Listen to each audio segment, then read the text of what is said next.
This is John Drabinski, and you're listening to the Black Studies Podcast, a series of conversations examining the history of the field. Our conversations engage with a wide range of activists and scholars, senior figures in the field, graduate students, and everyone in between, cultural workers and political organizers, in order to explore the cultural and political meaning of Black studies as an area of inquiry and its critical methods.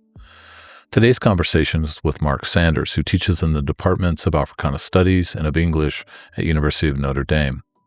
He is the author of a number of scholarly articles on African American and Afro-Caribbean literature and culture, as well as the author, editor, and translator of 3 books, Afro-Modernist Aesthetics and the Poetry of Sterling A. Brown from 1999, Sterling A. Brown's A Negro Looks at the South, co-edited with John Edgar Tidwell from 2007, and A Black Soldier's Story, the Narrative of Ricardo Batrell in the Cuban War of Independence from 2010. In this conversation, we discuss the importance of transnational study, language diversity in the Black Americas, and the fecundity of Black studies' critical frames for the study of literature and culture. Mark, good morning. How are you today? I'm doing well, John. How are you? I'm not too bad. Sort of hitting my stride in this semester. We were talking beforehand.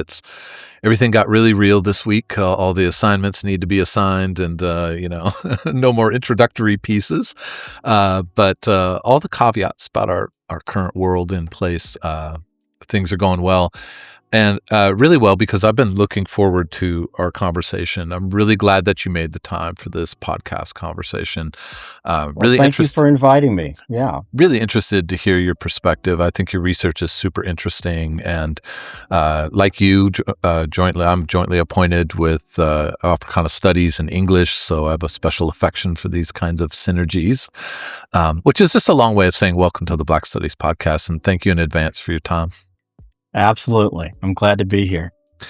Well, I wanted to start. We'll have a chance, of course, talk about how you think about the field of Black studies and how you think about your research and its relationship to it and the past and present of the field, all of those things. But I wanted to start really with a more personal question and ask you, what drew you to Black studies? What drew you to the study of Black life? And always for me, this companion piece, what sustains you and keeps you committed to this kind of work? Oh, that's a great question. I've been thinking about this for a while, and my students ask me the same thing, particularly the ones who are thinking about going to graduate school. And I have to say I kind of come to it through my family. Both my parents were academics. Both of them taught in a HBCU in Durham, North Carolina, North Carolina Central University. And this is they met actually in Atlanta, teaching at Spelman College, another HBCU, of course. And my father actually knew Howard Zinn, and he's actually Howard Zinn cites my dad in one of his later books. Amazing, love that. There's no being neutral on a moving train. I think the title is something close to that. And so my sister and I grew up in an academic household where that relationship between Black education and civil rights was a really close one. My parents were in Durham by the early 60s. The lunch counter sit-ins in Greensboro were happening. They knew people who were parts of those demonstrations. And we always had a sense in the household that education wasn't simply about, kind of having access to a comfortable middle-class lifestyle, but it was intensely political, particularly for educating Black students.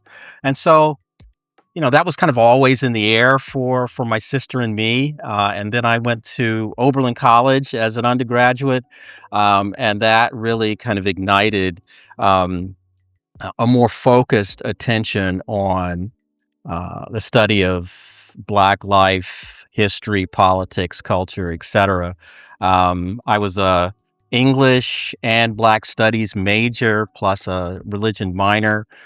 So there was every semester I had a Black studies course. I took 3 courses with Calvin Herndon, and he directed my honors thesis on Paul Marshall. we used to joke that many of us had a Calvin Hernton minor, and he was That's just that. By the so way, influential. that's every teacher's dream to have students say like I minored in science. Yeah. Right, exactly. As you probably know, some of your audience might not know, Calvin Hernton was, a Black arts movement poet. He was right on the scene. He would tell us these stories about, being in the '64 Harlem riots and ducking into a bar to write down some poems while bullets are flying by. I mean, he was very dramatic in the classroom. Of course, he knew all of these other BAM writers, Baraka and Mari Evans, and he would talk about them as personal friends, and he would really talk about, this really close relationship between the power of art and wielding it for Black liberation. And that was just riveting for so many of us. Hmm. Um, and so kind of academically, formally speaking, that was the beginning. And then I went on to graduate school. I was in English. I was got my PhD in English at Brown. But I went there specifically because I wanted to study with Michael Harper, um, who passed away just a couple years ago. And Michael Harper, at the time, he was poet laureate of Rhode Island. He was, a very, very successful writer. He wouldn't probably, he was of the BAM generation, but he wouldn't identify politically with Black arts movement aesthetics, as it were. But implicit in all that he does was, about Black art and about, specifically in terms of higher education, Black students being at these institutions that historically had excluded us. And so, studying with Michael was really very, very transformative. Also, my first when I started my dissertation, George Bass was on my dissertation committee. Many of people might not know that George Bass was Langston Hughes's last secretary. Hmm. And George Bass had all of these wonderful stories about his interactions with Langston Hughes. Unfortunately, George passed away my first year writing my dissertation, so I didn't get to finish with him. But at that same year, Thaddeus Davis came, and she was just an absolute savior for me in terms of getting me through, and it wasn't clear that I was going to finish that dissertation. And it was a dissertation on Sterling Brown, and at the beginning on Sterling Brown and Zora Neale Hurston. And my real interest again was the way in which these two Black writers, in particularly, but more broadly, kind of that Harlem Renaissance generation, was using literature to make really specific claims to Black personhood, Black citizenship, Black belonging, as it were, over and against this rabid popular culture, racist representation of Blacks. How is it that through art we can kind of redress that form of representation and offer a representation of Black life that is much more alive to the complexities of Black humanity instead of these flattened out um, stereotypes that we get through minstrelsy, that we got through, that for then that new technology of cinema, that we got through advertising, through kind of mainstream popular music, as opposed to, the race records that are just beginning to come out. And so that was kind of my project. I wrote a dissertation on Sterling Brown, then wrote a monograph on Sterling Brown, and I had the fortune of editing two more volumes on him, A Son's Return, and then I got to work with just a excellent, excellent scholar at the University of Kansas at the time, John Edgar Tidwell, and we edited Sterling Brown's A Negro Looks at the South. And that was, again, just kind of transformative for me. And by that time, I was at Emory University in Atlanta, and both in Black Studies, or African American Studies, as it was titled then, and the English department. And again, it was Black Studies or African American Studies that was making a much closer link between literature and racial politics than what I found in my discipline of training.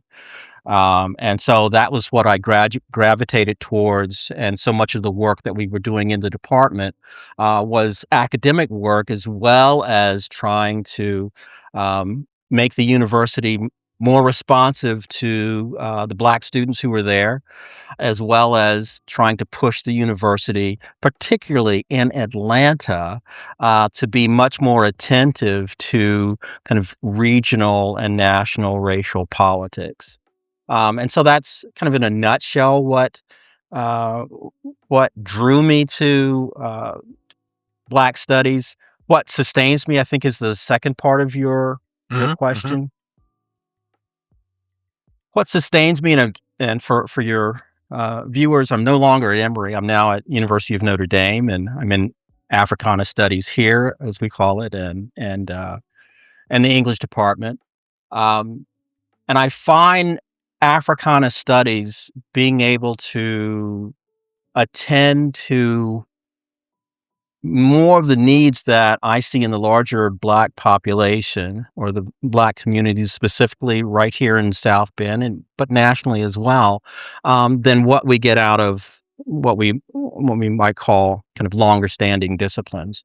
Um, and so this is something I want to be a part of, not just doing the academic work, although the academic work has real political consequences, a real political impact that I'm very much invested in. And we can talk more about what those are.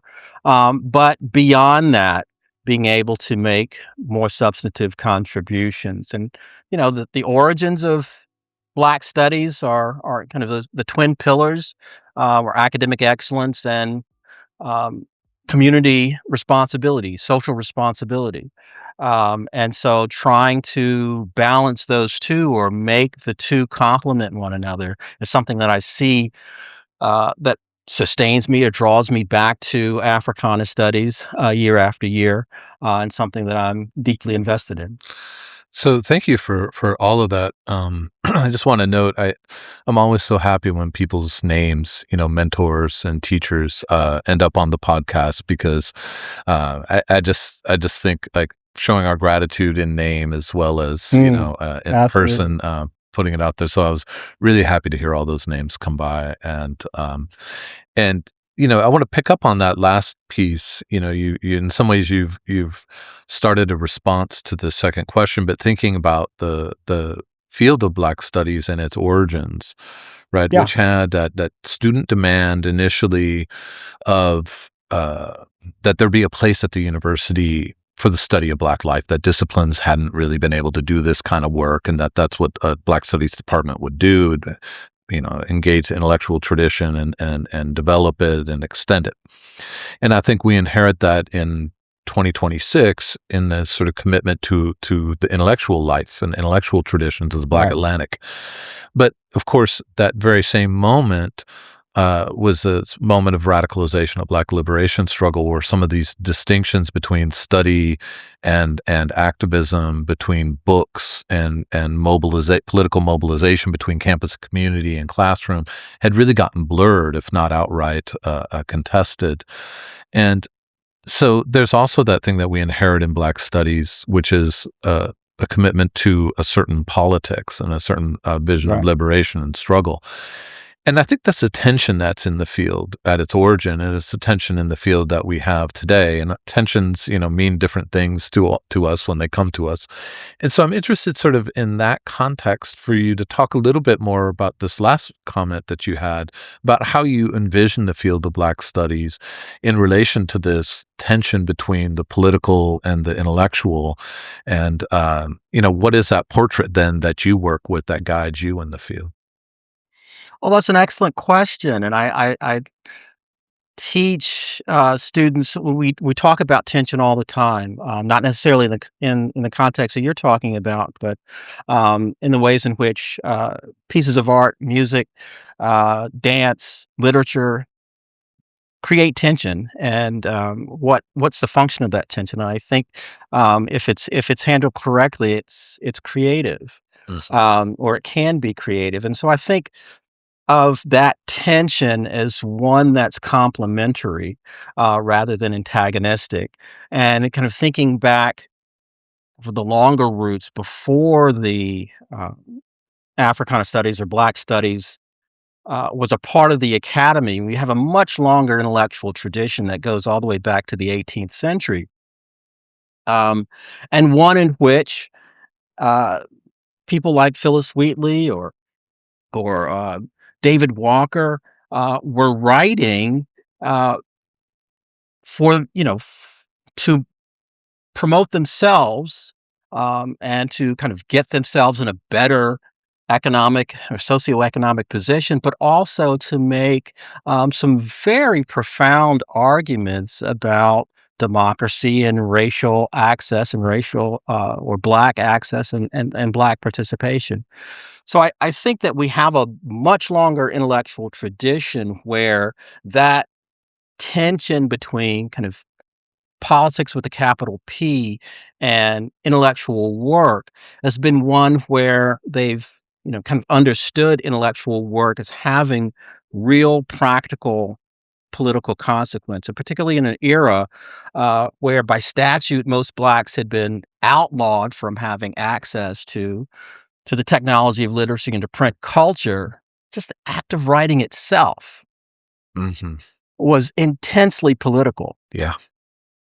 And was a real problem for white supremacists and um, enslavers and those who supported enslavers. So, I mean, I like to when we encounter this in the classroom or even in department meetings when we're talking about, okay, how is it that we attend to these two poles, academic excellence and social responsibility?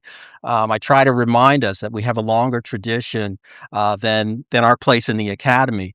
The academy, yes. I mean, I remind our students and I remind our faculty, and I certainly remind the administration when they're kind of scratching their heads over kind of, okay, what is Africana studies and what is it that you contribute? That we're here because of student protest, Mhm. not exclusively, but had it not been as Stanley Crouch used to say, students with desks feet on administrators' desks, we would not be here. Um, and then students demanding that the academy or that the curriculum reflect the experiences of Blacks. Most of it was U.S. based, but certainly with a diasporic consciousness and a diasporic awareness of Black politics and culture in Africa as well as the Caribbean, and kind of thinking globally as well as, of course, thinking specifically about um, Black access to the democratic promise of the United States. Mhm. And so I think that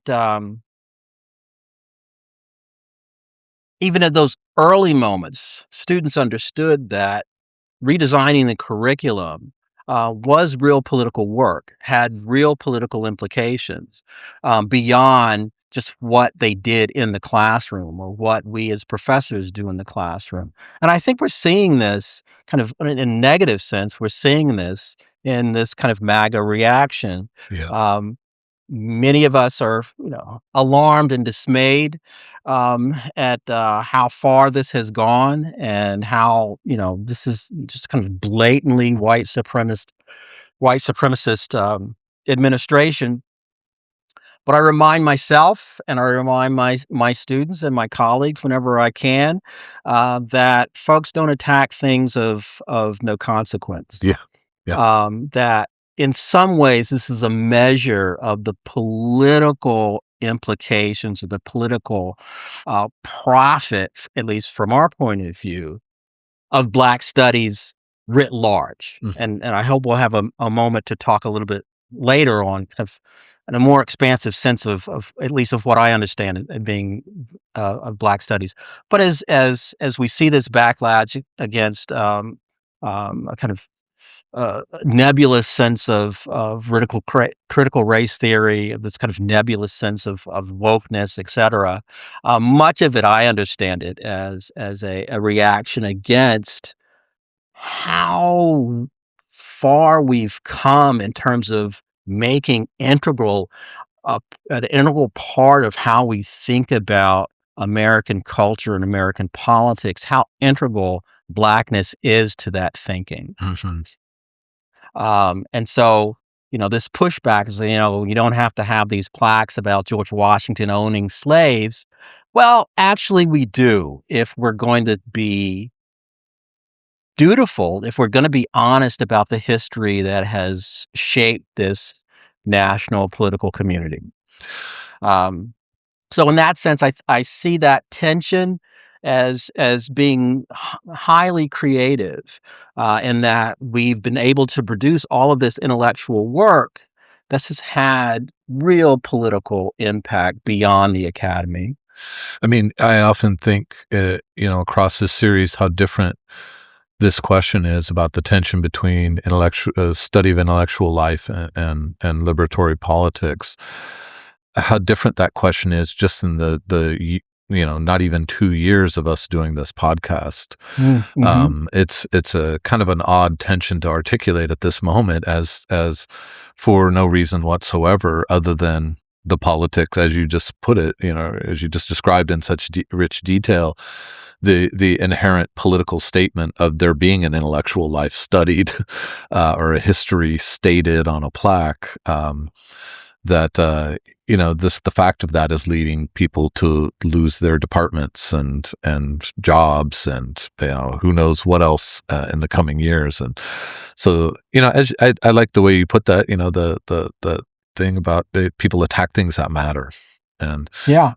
I say that to my students all the time. I'm like, if you think this classroom doesn't matter, ask yourself why somebody would take a bunch of time to try to criminalize Right. it. Try to get rid of it. It Exactly. might be an indication that we're doing something here other than making you sit for an hour and 15 minutes and listen to me talk. So, well, let me ask a little bit about your research in relation to the field of Black studies. You work with this sort of collection of interests around cultural studies. You have hemispheric interests, literary history and theory, and there's just so many insights to be gotten from this collection of orientations and interests and critical frames. And so I'm interested to hear you talk a little bit, reflecting on your research and how you see it related to the past of Black studies. Where does it fit? How is it a part of this tradition? But also, how do you think it pushes new boundaries and opens up new horizons? Yeah, that's a wonderful question.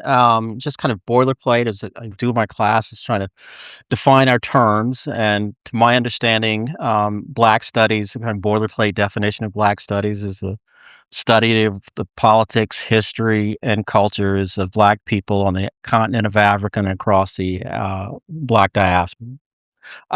My work is more centered on the United States, the Caribbean, and Latin America.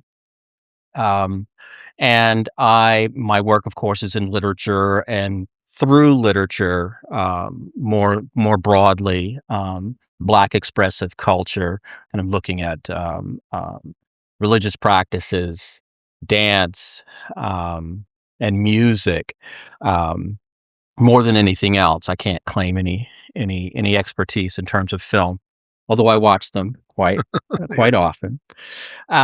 And so I see my work as being Black studies work in that it focuses specifically on, in this instance, and the cultures of Blacks, in a Western hemispheric context, and more specifically, I'm really concerned with the ways in which Black writers and Black communities have used the technology of literacy and the technology of print culture, um, to write themselves into history, to use a phrase of a wonderful colleague of mine at UPenn, Herman Beavers.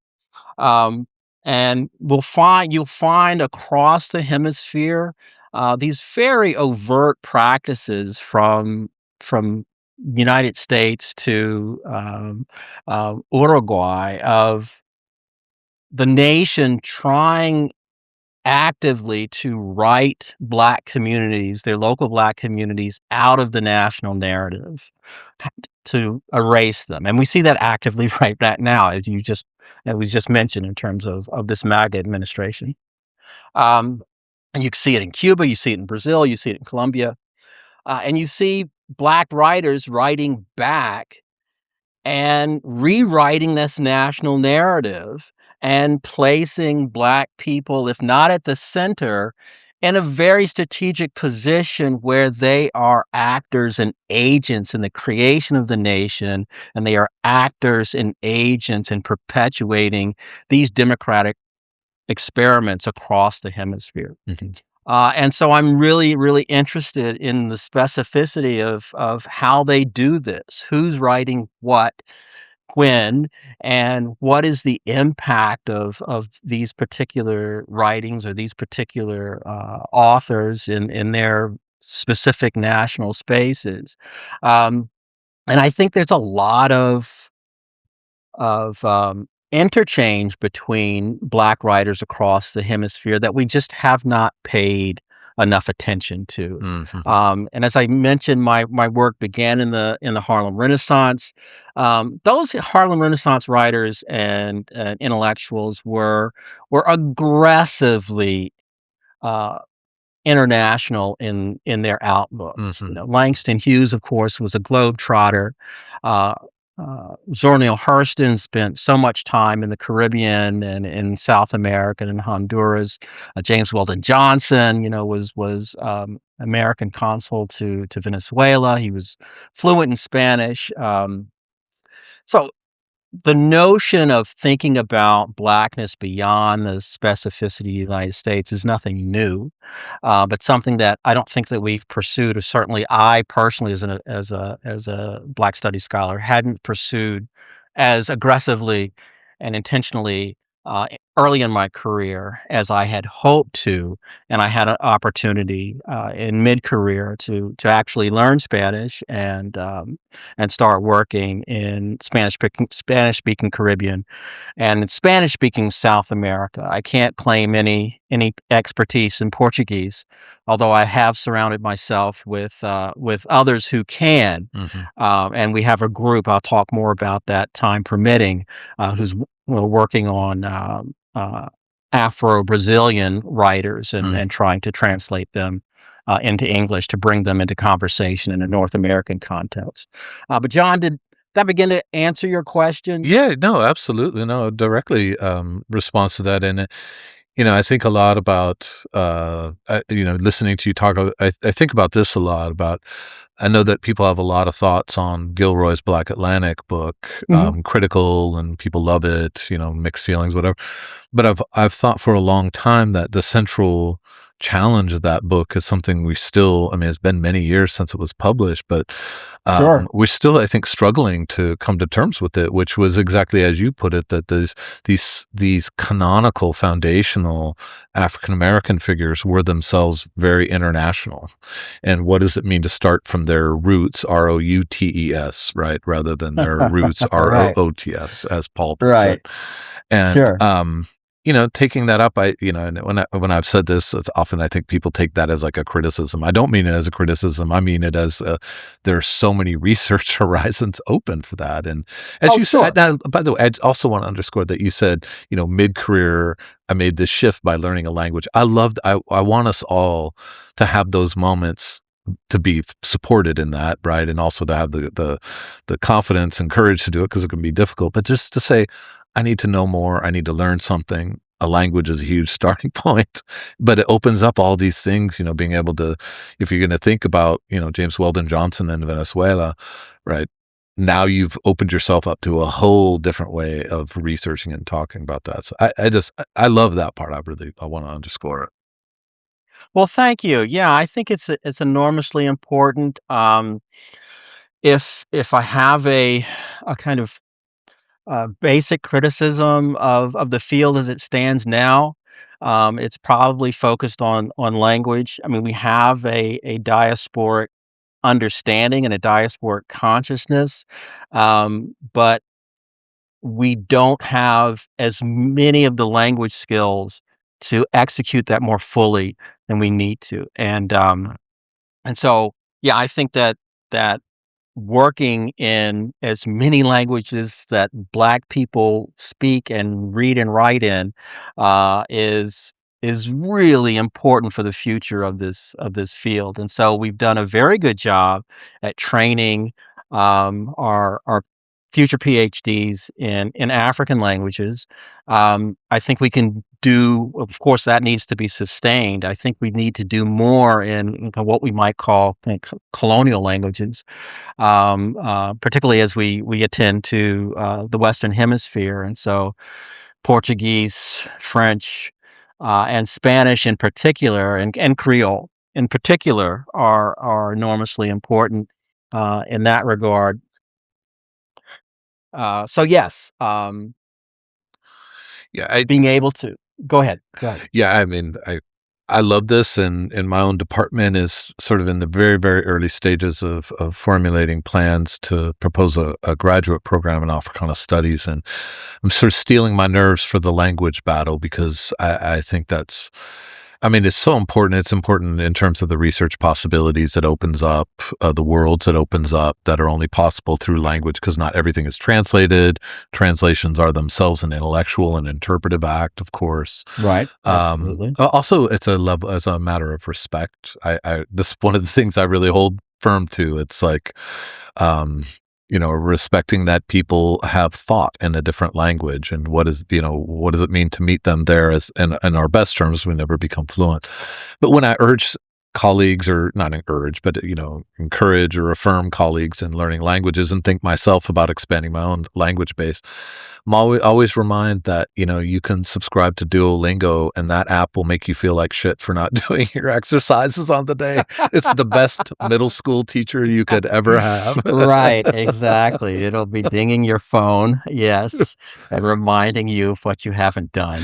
Right. I did it for a while, and I was like, I don't think I've had an enemy like this in my life, actually.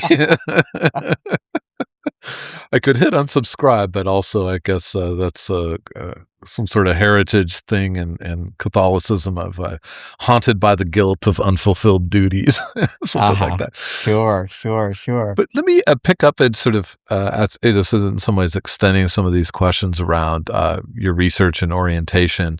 You've talked about your background, your background in Black studies, especially as an undergraduate, but also interests in graduate school. But your PhD was in English, and so it's a disciplinary education, and you have also a current partial appointment in English, but also in Africana studies. And so your education and your appointments have moved between disciplinary and non-disciplinary places.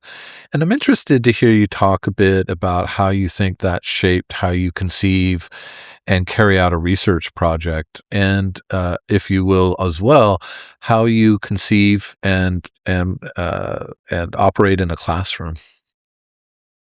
Oh, wow. Please remind me to come back to the classroom because that's a really important part of this. Great. Um, yeah, I chose English because that was what for my graduate studies, because that was what I was familiar with. As I said, I was an English major as well as Black Studies major in as an undergraduate. And when I came out of undergrad, there were no PhD programs in Africana Studies.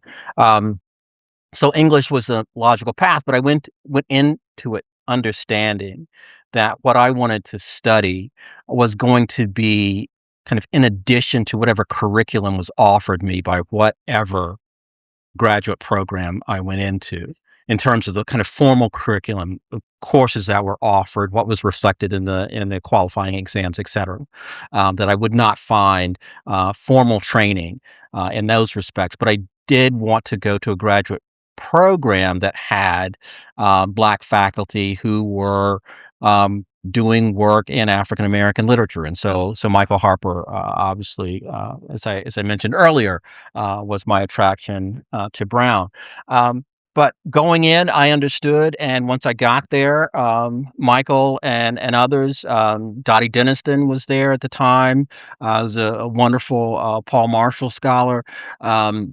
They helped me to supplement what was not being offered, in the formal curriculum. Mhm. And we understood again that in the future, that this would be, that the next uh, instantiation would be a revised curriculum, and that would kind of be my generation's work. Indeed, I was there. I had started my dissertation when Thaddeus Davis came, and she offered the first graduate class in African American literature at Brown University, to my understanding. Um, I know that there were no classes when I was taking classes there, um, and so I understood English as a discipline that would have to undergo some pretty radical renovations to make space for the kind of work that I value most highly. And it did. I think I mentioned to you both my parents were academics. My mother has a PhD in English, and she taught in the English department at Central for over 40 Mm. years. Um, but her generation really kind of risked um, kind of professional suicide by focusing on the African American literature as such. Mhm. And she would tell me stories of students who were rejected at the dissertation level because they had um, done work in areas that were deemed sub-historical or deemed not worthy of real rigorous critical reflection.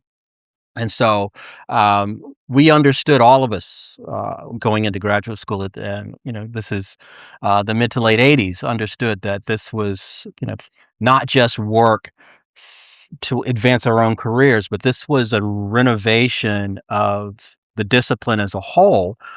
At the very same time, the discipline is being renovated or being reconstructed by feminist theory, by Marxist theory, by post-structuralist theory, et cetera. And all of those things help to create a discipline that's much more open to the kinds of work, both in terms of kind of African American literature as a subfield and the politics that come with African American literature, all the kind of canonical renovations that have taken place. That the discipline as a whole has become um, a much more conducive space for doing that work Mhm. than it was when I started off as a graduate student. With that said, um, I'm right now, as I talk to you, sitting in my office in Africana Studies and doing my work as chair of the department. Most of my work on the ground and intellectual work is in Africana Studies, not in English. And it's not because the English department here at Notre Dame is lacking in any sense. They've been enormously supportive of my work, but I find that Africana Studies is the site that is best fitted, best suited for supporting this work, particularly as it moves beyond the language of English and starts dealing with literature in other languages and starts translating into English. And um, so the first part of your question is just kind of about these my discipline of training versus Africana studies and Mhm. how the Mhm. two might complement one another. How that translates to the classroom, that's, oh my goodness. I see this um, so often now, where I came to Notre Dame with a set of pretty set repertoire of classes that I offered. Harlem Renaissance class, a class on Black autobiography, Mhm. class on African American prose, and a class on African American poetry. Um, all of those classes now have an Afro-Latin American dimension to them. Mhm. And so I'm doing an African American autobiography class right now. And so we started off in late 18th century, Equiano um, John Albert Graniasau, Jean Morant. We read all of that stuff. late 18th century, moved into the 19th century, kind of classical slave narratives. Now we're into the 20th century, and we're about to jump over to Cuba to read a couple of Cuban autobiographies, Esteban Montejo and Reyita. And there are a couple more that we could have read, and I think it's just really, really important that students understand that this notion of Black writing of one's own, or Blacks writing about their own life's experiences, has a hemispheric dimension to it. Mm-hmm. It's not just a kind of U.S. Black, and again, with many of the same agendas attached to them, although many of these writers across national boundaries might not have been aware of one another. We can make the argument um, from John Morant all the way up to any of the Cuban writers I just mentioned, that part of the agenda is to make themselves visible to a national audience that has actively tried to erase them, Mm-hmm. have actively tried to deny their presence and therefore any claims they might make to citizenship and participation, and in a democratic context, to power sharing, Mm-hmm. the sharing of resources and the sharing of political power. Um, so yes, in the classroom, I start off these classes looking at um, the African slave trade and who went where. Most Blacks went to the Caribbean and Brazil. Your audience would already know that. Many of my undergraduates, you know, just take at face value this our kind of U.S. centric Yeah. understanding of hemispheric Same. politics Mm-hmm. and hemispheric history, and so most Blacks came here. Actually, most Blacks didn't. Um, and so kind of thinking about reconstructing that history of the Western Hemisphere to say, and until we get to the end of the 19th century, the center, the kind of heart, or the kind of engine of Western Hemispheric history was in the Caribbean. And it starts with the Haitian Revolution, not with the US Revolution. Mm-hmm. And so much of the racial politics that we're trying to unravel or understand now in the US, we can see them, we can track this across Brazil, across Colombia, across Ecuador, across Uruguay, all of these nations that had significant Black populations and still have significant Black populations. And so this definitely informs my kind of a reconstruction of my of the curricula or my syllabi for these courses. And of course, I've come up with new courses. I do a course on Afro-Cuban literature and culture, both for graduate students and for undergraduates, and that's always a blast. Mm. That's always an eye opener for my students. And I will be doing an undergraduate course on Afro Latin American literature and culture writ large, that will feature mainly Cuba, um, Colombia, Ecuador, Brazil. Um, yeah, those will be the major four. I love that. Thank you for that answer. There was so much in there. Everybody listening to this is gonna take away so much from what you said there about your research, your training, and just what it means to shift towards a hemispheric rather than national interest. It's explosive in all the best senses of creative, curious, diverse, all of these things. And talking about Cuba, I have a similar thing because I teach a lot about the Caribbean as my main specialty. And I had this moment in a class I'm teaching this semester, the Afro Postmodern, where I had given an opening conversation about what it means to focus on the Caribbean and the sort of Sure. Benitez Rojo kind of repeating island idea, but in its introductory form. We're going to read a bunch of the book, but and then a week later, they watched the halftime show and of the Super Bowl. Bad Bunny. And so I Yeah. asked them what they thought of the halftime show because I think a Black Studies classroom, you kind of got to ask that. And I remember the first student said, everybody at the Super Bowl party was like, this is Puerto Rico. Why are there all these black people? And she said, I was so excited. I was like, well, Puerto Rico is part of the African diaspora. I learned that in my class.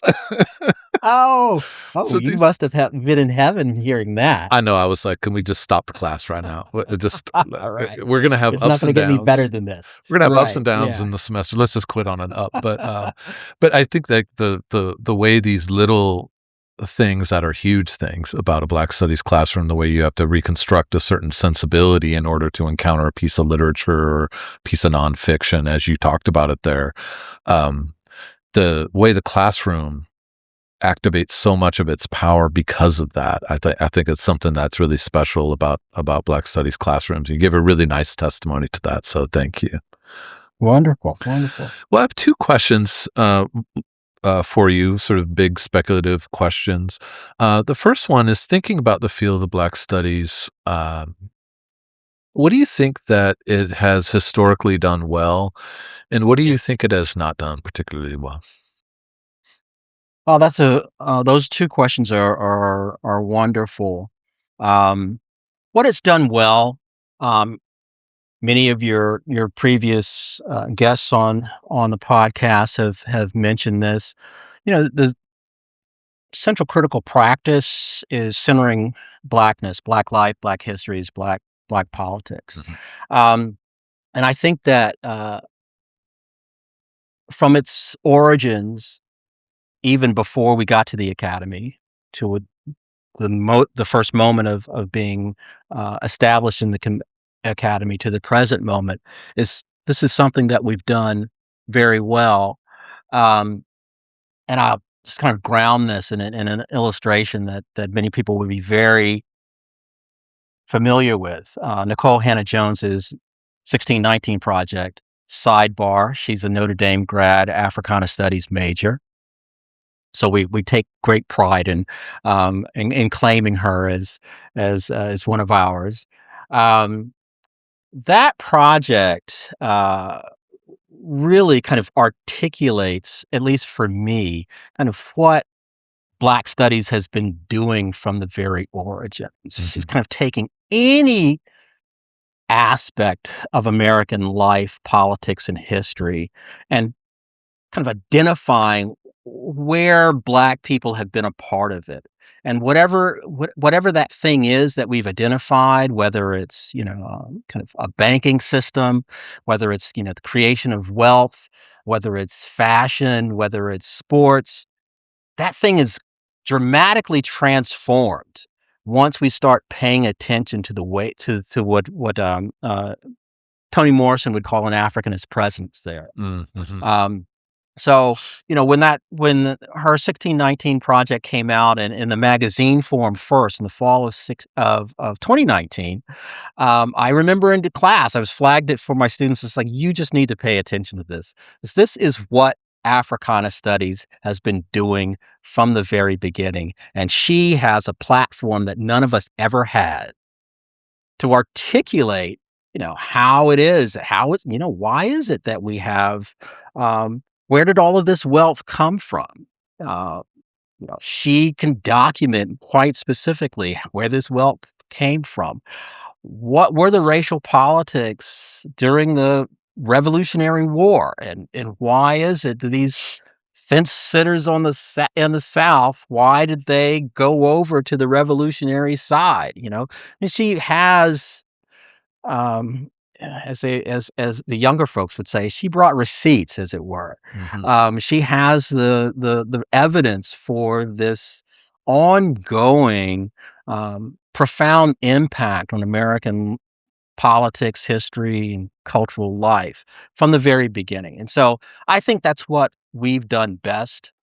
Um, and if I can extend that to a in terms of kind of what we as a discipline need to continue to do, and it's along these lines, because I'm thinking about us as a national community, and we're in a real crisis over the future of the democracy. I mean, we're kind of have an administration now that's really not invested in democratic principles, and very much invested in a sense of kind of um, autocracy, kind of making the rules that fit themselves, and the rest of us just kind of have to suffer.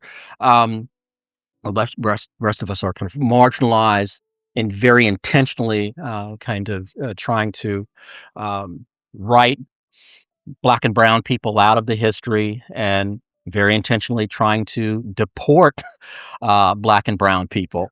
And so, in the face of all of that, my understanding is this is a crisis over the prospect of a multiracial democracy. For MAGA folks, Barack Obama was the horror. That he was just, it's just something that just kind of the worst outcome. And then, 4 years after the first Trump administration, we had a Black female vice president who was very close to, one accident away from being president of the United States. I mean, these were, for MAGA faithful, it's just a real problem.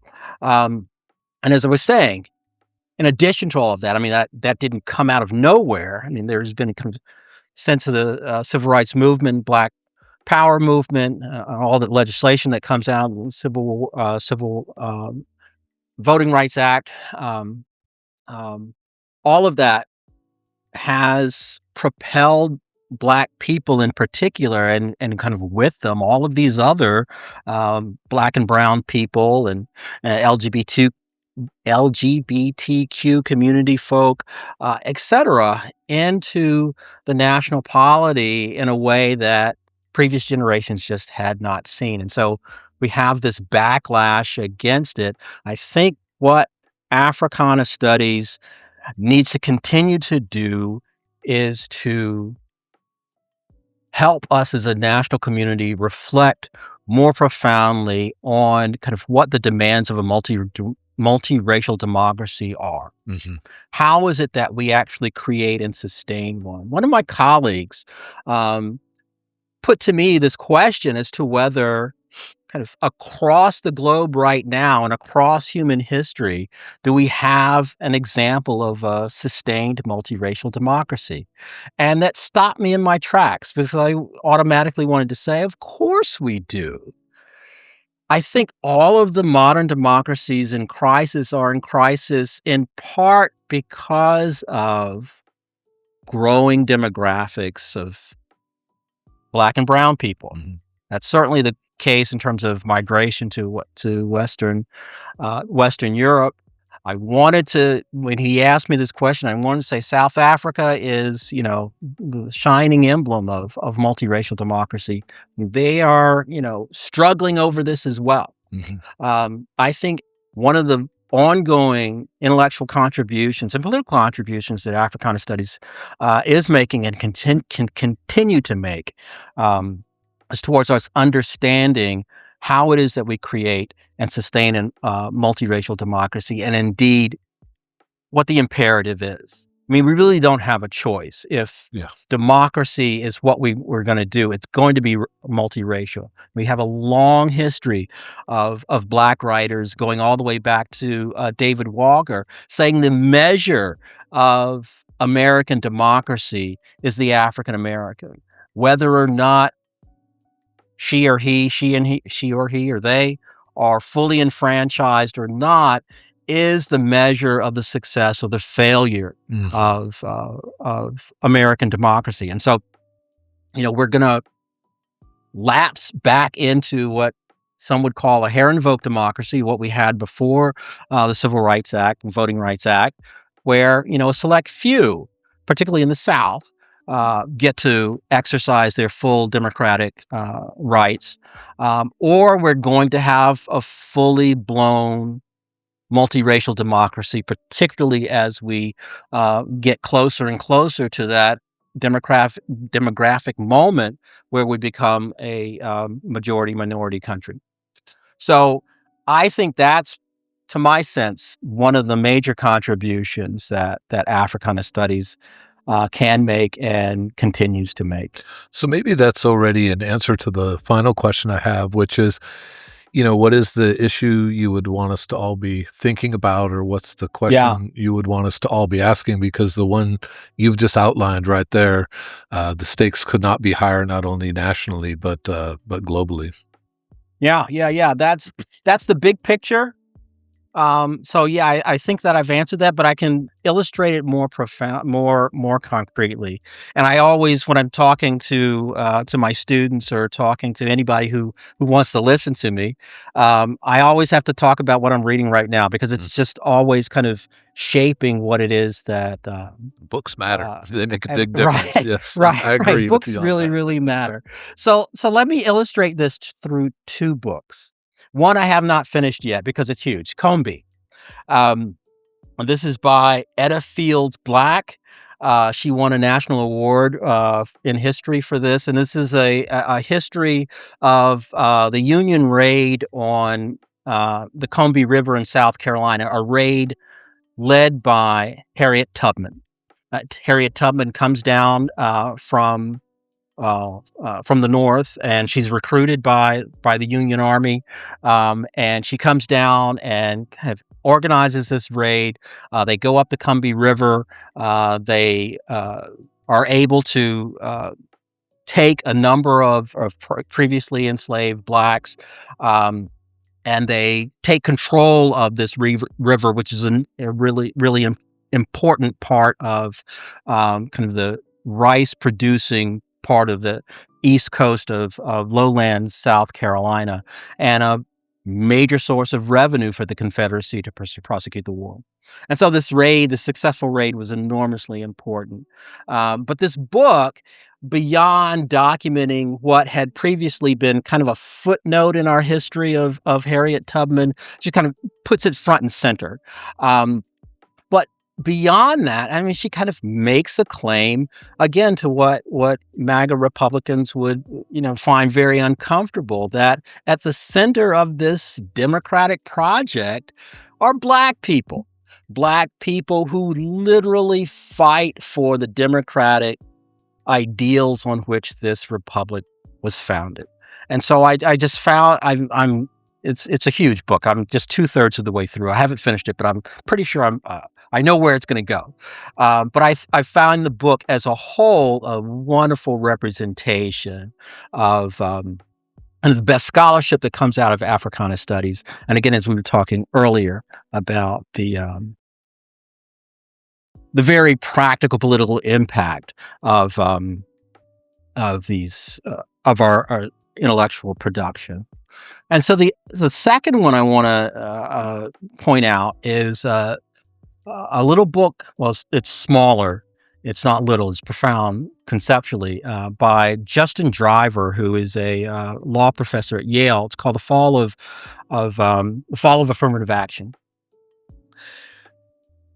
Backdrop. I think it's enormously important, essential, that institutions of higher learning reflect the communities that they serve, both locally and nationally, which is to say they have to be racially diverse. And so what Driver does in this book is look through all of the Supreme Court decisions from Bakke all the way up to Students for Fair Admissions. That's the one that basically disqualifies affirmative action, or cancels affirmative action, disqualifies the use of race as a factor in admissions for colleges and universities.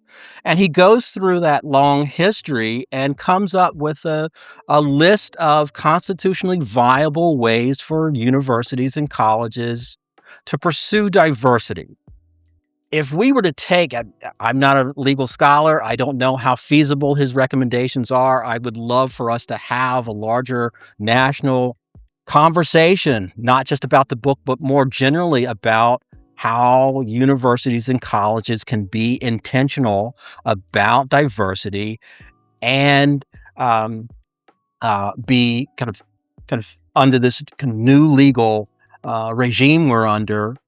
And so I see this as the beginning of that conversation, and some of his recommendations I think are really, really compelling in terms of how to be specific in recruiting Black students, how to be specific in recruiting immigrant students, students of First Nations, etc. And so we really do have recourse. We really do have ways to think about um, uh, increasing the diversity of these institutions, even against this political climate that says, we want to go back to kind of pre-civil rights era where these institutions were almost exclusively white.